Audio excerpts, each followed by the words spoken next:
Welcome back to the channel. दोस्तों 5 नवंबर 2024 को GST department ने एक एडवाइजरी जारी करी और एक फॉर्म को लेकर के आए जीएसटी DRC 03A।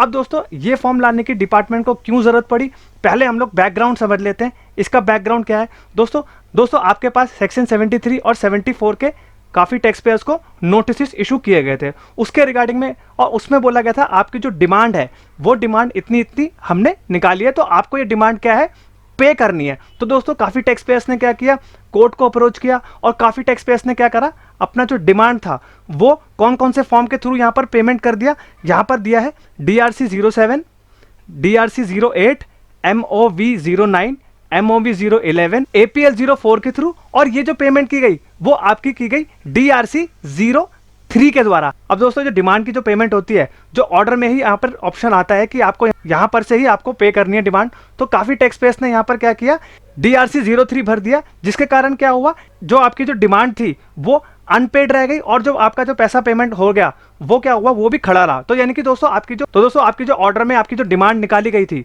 उसका क्या हुआ, जो DRC 03 में आपने पेमेंट करी उससे क्या हुआ, लिंक नहीं हुआ, जिसके कारण क्या हुआ, तो दोस्तों इसी के कारण क्या हुआ, डिपार्टमेंट की नज़र में ये चीज़ आई और उन्होंने क्या हुआ, इंटीमेट किया कि GST DRC 03A हम लोग एक फॉर्म लेकर के आ रहे हैं जो कि आपका मिसमैच आ रहा था डिमांड पेमेंट पे, और आपने जो पेमेंट कर दिया वो मिसमैच ना आए, तो आपको क्या करना है, GST DRC 03A के थ्रू आपको क्या कर लेना है, जो पेमेंट को है और डिमांड से यहाँ पर लिंक कर देना है। और ये जो दोस्तों नोटिफिकेशन लेकर के आए वो आए 12/2024 में, और जो कि आपकी 10 जुलाई 2024 को लेकर के आई थी। दोस्तों अगर आपकी कोई भी पेमेंट रहती थी, कोई भी डिमांड थी, और या कुछ भी आपका GST 3B की जो पेमेंट भी थी वो भी आप क्या करते थे, DRC 03 के थ्रू यहाँ पर आप पेमेंट कर दिया करते थे। अब दोस्तों हम लोग क्या करेंगे, प्रैक्टिकली देखेंगे ये जो फॉर्म GST DRC 03 है ये पोर्टल पे एक्टिव हुआ है, और आपको कैसे कैसे अपना यहाँ पर डिमांड से अपनी जो पेमेंट है उसको कैसे यहाँ पर लिंक कर देना है। अब दोस्तों हम लोग देख लेते हैं प्रैक्टिकली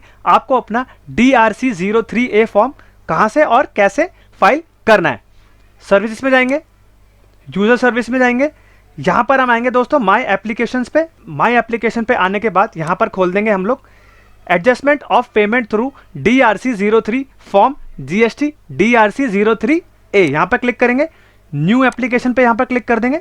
अब दोस्तों यहाँ पर आप देख सकते हैं आपका GST DRC 03A form open हो चुका है। अब दोस्तों हम लोग पहले नोट्स देख लेते हैं कि आपको कौन कौन सी बातों का ध्यान रखना है ये फॉर्म भरने से पहले। अब दोस्तों पहला पॉइंट आपका यहाँ पर आता है, form GST DRC 03 filed under voluntary payments and other categories of cause of payment alone shall be eligible for offset. अब दोस्तों वो बोल रहा है आपका अगर आपने GST DRC 03 फॉर्म भरा है वो अगर वॉलंटरी पेमेंट्स या अदर कैटेगरीज में भरा है तभी आपको यहाँ पर ऑफसेट का यहाँ पर मौका दिया जाएगा। अब नेक्स्ट पॉइंट दोस्तों आपका यहाँ पर आता है, form GST DRC 03A shall be offset to the extent of outstanding demand. दोस्तों वो बोल रहे हैं आपकी जो डिमांड खड़ी होगी वहीं तक आप क्या कर सकते हैं, ऑफसेट कर सकते हैं if the outstanding demand is less than the available balance in GST DRC 03A। अब दोस्तों बोल रहा है अगर आपकी डिमांड कम भी है तभी भी आपको यहाँ पर मौका दिया जाएगा।